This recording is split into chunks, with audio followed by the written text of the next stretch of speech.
Hey guys, let's do DDOS. Let's call Onin. Onin, answer me. Answer me. Hey man, how are you?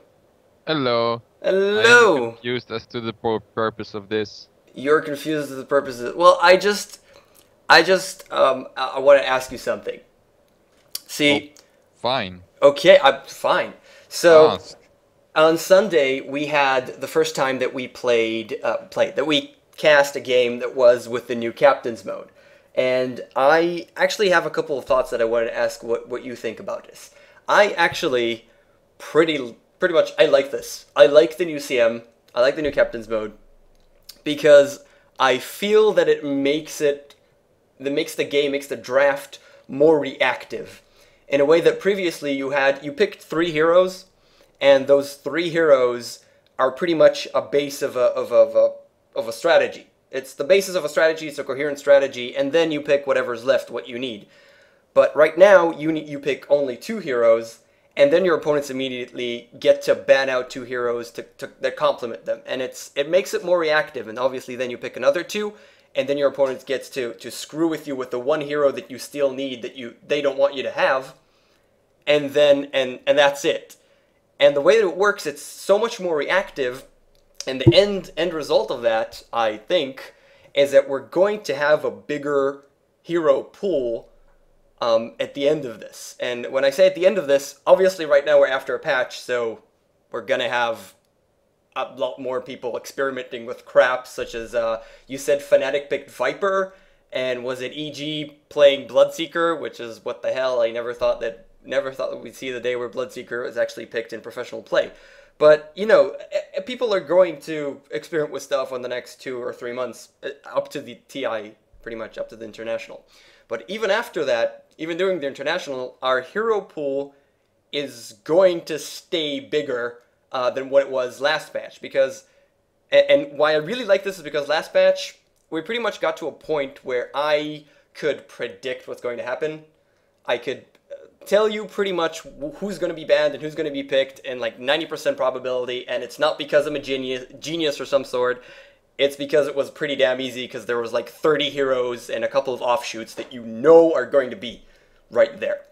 And I'd like to have a bigger pool of heroes because it's more interesting for the simple fact that it's more interesting to not always have Unfair Bear Magnus and Unfair Bear's Lone Droid and Nike's Lifestealer there.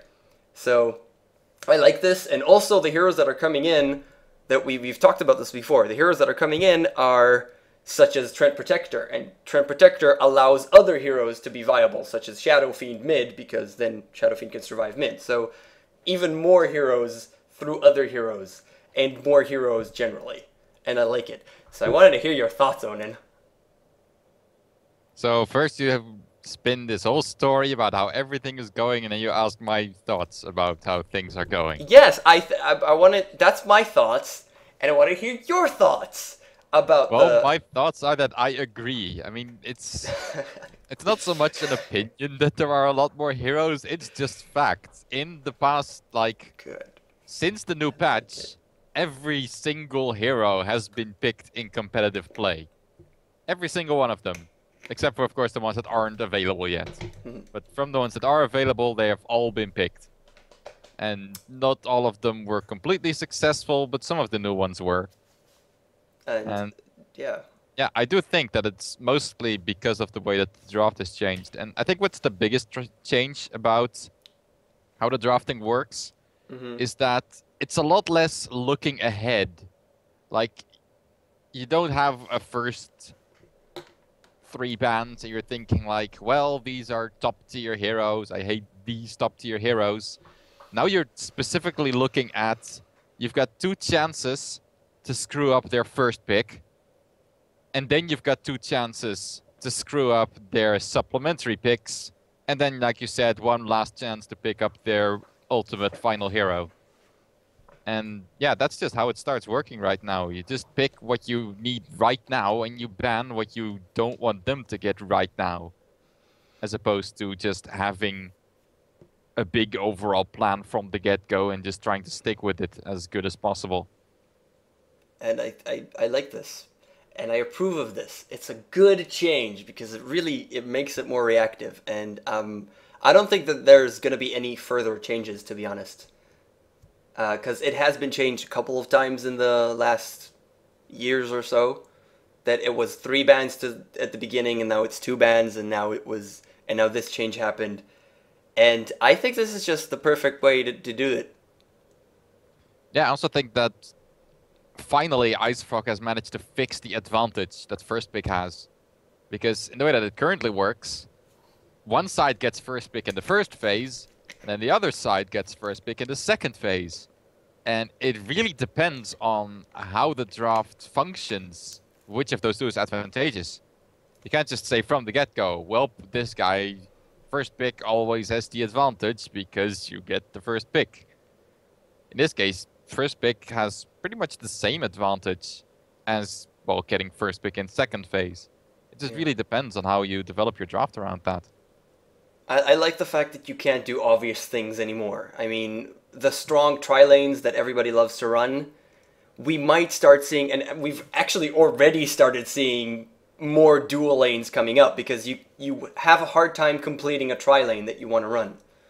Because your opponents, oh, those 2 heroes? Yeah, well, they obviously work with that hero, banned, screw you. If you see a Shadow Demon and a Lifestealer or a CK or a strong carry, then you're just going to ban out the Lina and the Leshrac. Because it's that obvious. You leave behind Jakiro as one of the obvious picks, well, and you there are plenty of other picks that are a bit less obvious and that totally fit it. I know, I mean, but I've seen Shadow Demon Ancient Apparition run, and that's also a potentially amazing combo if you pull it off right. That could work. Yeah, that's exactly the thing. Instead of always having Shadow Demon Rubik, those are like the setups and the follow-ups that I love the most. It's the obvious setups, which is Shadow Demon and Rubik, and the obvious follow-ups, which is Lina and Leshrac, that just works so well. Those are like incredibly strong combos, and if you don't pick them in the first phase, pretty much you're not going to get it, because they're going to screw with you every single time. And it makes it, you have to have a broader range of heroes that each player can play, and it's really cool. I like it. Yeah. Although I think that the reason we're seeing a lot more dual lanes is because of the recent metagame development, where you just completely screw challenging a tri-lane with an off-laner. Let's just go immediately to the jungle, because that's way too risky. If you do that, then having a tri-lane in the first place is just a complete waste of time, because you can only have one hero pulling, and then what's the other support gonna do? Just gonna run around a bit, maybe rotate mid, maybe do a bit more pulling. I mean, with some heroes you can like double jungle as supports, but that's not always reliable and not even always that great.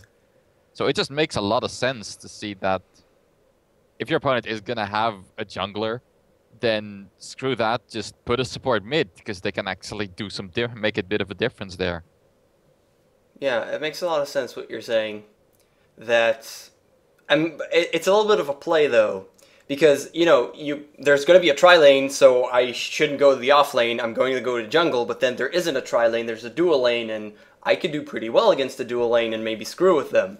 So it's going to be that stage where it's a play, because it did completely feel like always tri-lanes. Always, always, always tri-lanes. And the fact that we're now seeing a little bit of deviation from that is a really, really good thing that I really like. Yeah, it is. It makes it a bit more of a mind game of seeing like whether you can afford to get like that Clockwork who would kind of die against the tri-lane, but if they're going dual lanes, then he's totally fine, because there's no way you can kill him with just 2 guys.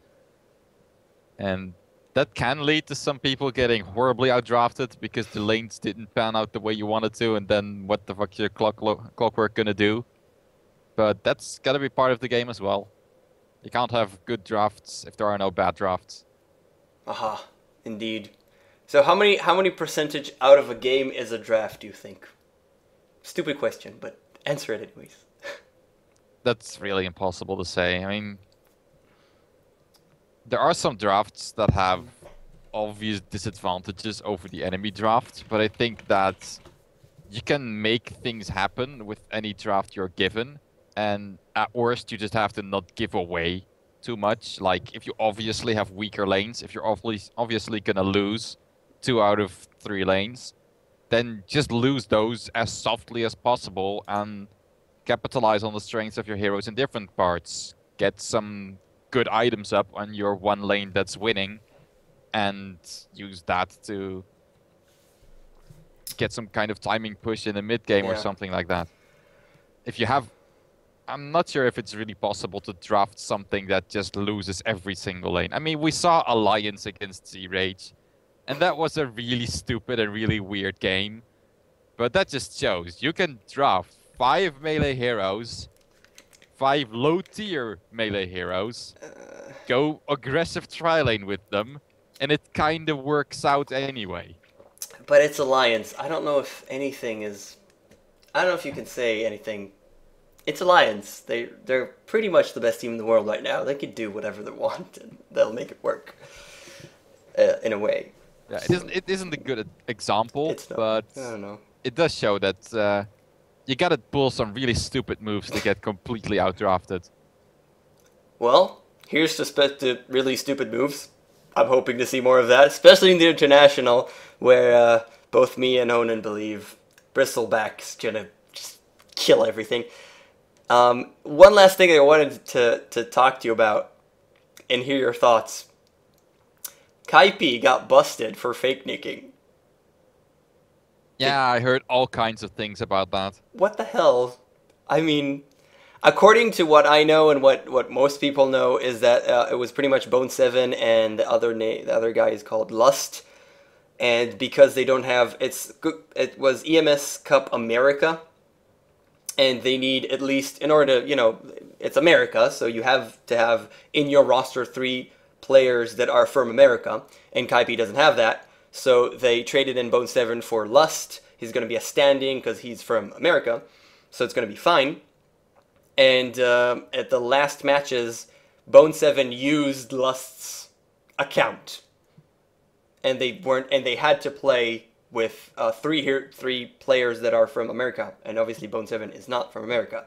So what the fuck are you doing? And then they all got banned, pretty much. Eternal Envy for being a captain and allowing that, Lust and Bone7 for doing that, and Kaipi as well. Team license has been revoked from EMS One Summer and Fall. It was just... Seriously? Yeah. As far as I heard, most of it actually started with really bad communication between EMS and Kaipi, because it was like, yeah, sure, you can play in the Americans as long as you use one American stand-in, that's fine. And then later they're like, oh, you're actually supposed to play in the Europeans, aren't you? But that's a lot more difficult, and you have to go through all of these matches here and such. And yeah, it's kind of understandable that they... well, just got confused with how EMS is supposed to work. But yeah, the fake nicking is... it just feels so odd to have to do that. Find a different American stand-in, isn't that possible? Yeah, I don't know, it just... And the thing is that Eternal Envy, I like the guy. He seems like a nice guy that wouldn't do something stupid as this, and I don't think that it was pretty obvious what they had to do, and it's pretty obvious that... I'm pretty sure that they knew what they were doing, that it was wrong. And it just... I feel bad for liking Eternal Envy now. You don't have to feel bad for liking someone. But he's an idiot, apparently. Just a little bit. The thing that I found funniest about it is that, as far as I heard, the reason they even got caught with it is because someone on the Team Liquid management got suspicious with the game, and then he talked to Bulba about it, and Bulba talked to Envy about it, made a bluff to him, and Envy called it and admitted it, and that's how they know about it. At least that's as far as I've heard it. Okay, that sounds weird, but... So basically it was Team Liquid with the suspicion, and Envy sadly calling the bluff on that suspicion and admitting it. Although it is at least nice of him to actually admit to it. Most people wouldn't even do that. But the thing is that I mean, really? What? I'm just flabbergasted That's the word. I'm flabbergasted as to what the heck. Because really fake nicking, that's just like the stupidest thing in the world to do. And they beat EG. And also I heard a couple of funny jokes about EG. It's like, that's the last EG win you'll ever see, or stuff like that. But let's not go there. Pretty much. Yeah. It's just... People should just stop giving slack to Milk, because he just, reported on it preemptively on Twitter. He didn't actually have anything to do with it, and by the time he tweeted about it, EMS was already well aware of everything, and they were just still, preparing to post their decision. So Milk actually has nothing to do with it. He's just he just jumped the gun on the announcement. Yeah. Well, those were the things that were... I don't know, I just wanted to talk to you about CM, and this was funny and weird and stuff. So that's all. I just wanted to have my Dota discussion of the week with Onin show. I actually did have another question that might be worth asking. Go.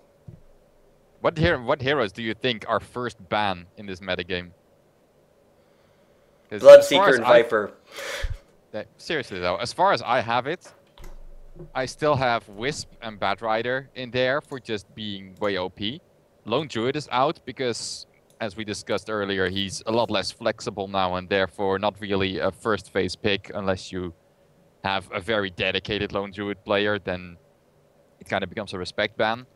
Nakes isn't worth banning anymore because he isn't the be-all, end-all tri-lane hero that always wins. Nyx Assassin is arguably not really first ban anymore because with mana burns damage being nerfed, he's a lot less annoying at the earlier stages of the game. And then of course Magnus, the RP nerf just made him just situational. Magnus is not going to happen. Batrider is still there because it's so difficult to deal with Batrider, even if you're really strong as a team and you get the vision. It's still so incredibly hard to deal with a Batrider once he gets a dagger, and he's going to get a dagger eventually, even if you completely try and screw with him. And obviously, if you're really, really trying to shut down the Batrider, you're doing something wrong because there's a carry who's farming. So, Batrider is still top ban, definitely. The Wisp, I don't like, because personally, I'm not the hugest fan of Wisp and Trend Protector. And I bunch them in the same group because both of them pretty much what they do is go into another hero and become one package. And that package has to do very, very well. If it does very well, you have a huge advantage and you're kicking some serious ass. But if it doesn't, then you pretty much have dead weight. And they both pretty much work in the same way. If we have Wisp CK, we've seen this in the past, that they don't do well, then Wisp CK are you just have nothing because the CK kind of sucks and Wisp doesn't do anything on its own. And if with tagging along to the CK, she can't do anything, she sucks. Trent Protector, if he doesn't allow someone else to get a really good advantage, then he's a giant piece of wood that doesn't help you at all. And both of them, I think people need to just learn a little bit how to deal with the Wisp, but I don't think it's top ban. I actually don't, even though it's getting banned all the time right now. The only other hero that I really think is incredibly strong right now is Bristleback. I'm just waiting for people... You're saying that because I'm saying it. No, I completely agree with you. I had a couple of games with him with that thing, and I know his skills, and I remember him from back then. He's not changed too much. He's just freaking strong. He just is. Once people start using him, he's going to be top ban. I'm positive of that. Completely. And other than that... I don't know. Shadow Demon is still really strong, to be honest, and everybody likes to pick him, so you could ban him as a top ban as well. Perhaps. But yeah, I do agree that both Treant and Wisp are kind of in that position where you gotta know how to play against them, as opposed to them just not being strong enough. And especially with Wisp, I've always said that she's not actually an amazing hero herself, and also doesn't really make anyone else amazing. The thing with Wisp is that you have to have a lineup that can counter easily. You need heroes that can escape from relocates without breaking a sweat, or that can just turn around and kill Wisp, and then your CK or your Tiny or whoever is useless. And it's often that people just don't draft anything that has anything of the sorts. Like if you just have a core of, say, a Queen of Pain, a Dragon Knight, and a Furion, just to say something, then those 3 core heroes can survive a relocate gank most of the time, and then you just shut down the main reason to pick a Wisp. And as Wisp is first picked, you can just pick against it. Again, the draft being more reactive, you could change your strat midway, pretty much. I do think that Wisp isn't useless on its own, Not and at that all, a but good Wisp hero, good Wisp player can make a lot more happen with him than some lesser Wisp players have shown. But yeah, you just need to actually make it work. But the thing about the Treant Protector is, I actually think that he's gonna be a top ban in the next few weeks when people realize that heroes like Nyx and Lone Druid aren't necessary anymore. Simply because when we've been discussing like matchups and lineups and mid hero versus hero matches and such, we always have to make the caveat with Treant Protector or without Treant Protector. That guy on his own just makes you win mid.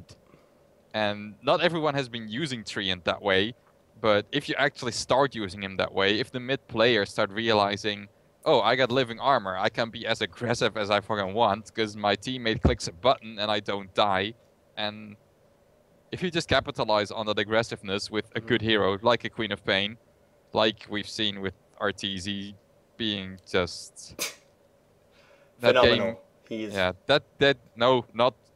I'm not talking about that game. What was it? I think it was against Team Liquid or EG. Okay. I think it was Liquid. TC playing a Queen of Pain against RTZ's Zeus, and just because Queen of Pain had Treant Protector armor, she tower dove time after time.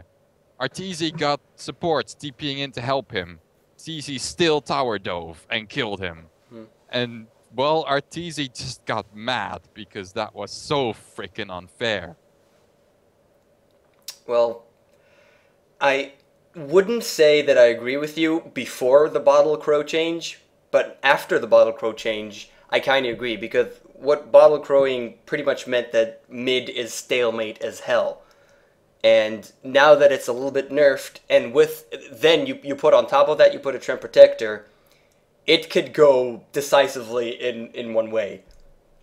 And that could be quite monumental, definitely. So the thing is, what do you do against it? And the answer, I think, depends on where the Treant Protector is. But I think just get the Treant Protector itself. Obviously, he can cast it on himself, but still, if the Treant Protector itself doesn't have anything other than that. I mean, he has that. If you manage to get it away, if you have something that counters it, then it's going to be very, very quick. Well, I wouldn't say that Treant has nothing but the a large armor. HP pool, a huge HP pool. Not just that, Leech Seed is also actually pretty decent at keeping your allies alive. If you have a lineup of heroes with at least some melee, you can just click that on whatever hero is the closest in a team fight, and suddenly the rest of your team gets a free 300 health. That's pretty decent. And yeah, Overgrowth, generally kind of useless, but Dignitas did show that Overgrowth plus Macropyre is suddenly a very useful treant. Yes, that is true. And I think that the only good counter against a treant is pretty much Slark, Darkseer, or a similar hero in the mid. A hero that can very quickly burn away those living armor charges, so that at least used offensively, it doesn't do anything anymore. Because if you get your TC's Queen of Pain blinking in on a Darkseer, 1 second and those living armor charges are gone, and tower diving is suddenly not so good of an idea anymore. I think that with Treant Protector and with the fact that Bottle has been changed, and what I hope will be the direction that people are going, is waiting with their mid hero later on along the draft. Just really waiting with their mid hero and then picking it according to what's going to happen. Because the mid hero is in a lot of cases the playmaker, and shutting down your opponent's mid because you have a trend and you could just dive like crazy could be very monumental. So I think people should really wait with their mid and cautiously pick it, which could prove to be pretty interesting. Yeah, might just be that simply because of Treant existing, Darkseer is going to get a lot more popular because he's one of the easiest answers to him. And he's also one of the few heroes that still has quite a lot of flexibility. He's still being picked like crazy. He has been like in every I'd game. say even more crazier. Yeah, that might be the case. And with it, you know, X mid. That works, kinda. Could be interesting, and picking Viper and Bloodseeker and stuff like that. I'm saying Axe because I played Axe like one time mid, and he's just really strong mid hero and really annoying. So stupid. It's so strong, Battle Hunger, and it could work against Threat Protector. It's so kinda, but it's so freaking strong, Axe specifically. And just thinking about other heroes, because basically any hero can go mid, pretty much. And yeah, sure. We've seen Nagasiren mid these days. Yeah, and especially if you a lot go of dual Juggernauts lanes, going mid. Juggernauts as well. Especially if you do the dual mid thing and you add a support from time to time, jumping in and helping out, you could put anything mid, and it could be a new era for mid instead of Magnus Queen of Pain, Magnus Queen of Pain, Magnus Queen of Pain, Queen of Pain Puck, which is what we had last patch, pretty much. Always a Magnus mid, usually Queen of Pain against it. Which was just boring as hell at some point. And, yeah, anyway, I'm excited for Dota. Dota's gonna be cool. And with that said, wanna play some Path of Exile? Sure, why not? Okay, cool. So we're gonna play Path of Exile. Thanks for watching DDOS. Because DDOS, I think it's a stupid name. It's fun. See you next time. You're the one who invented it. I know. That's why I like it. Because see you next time.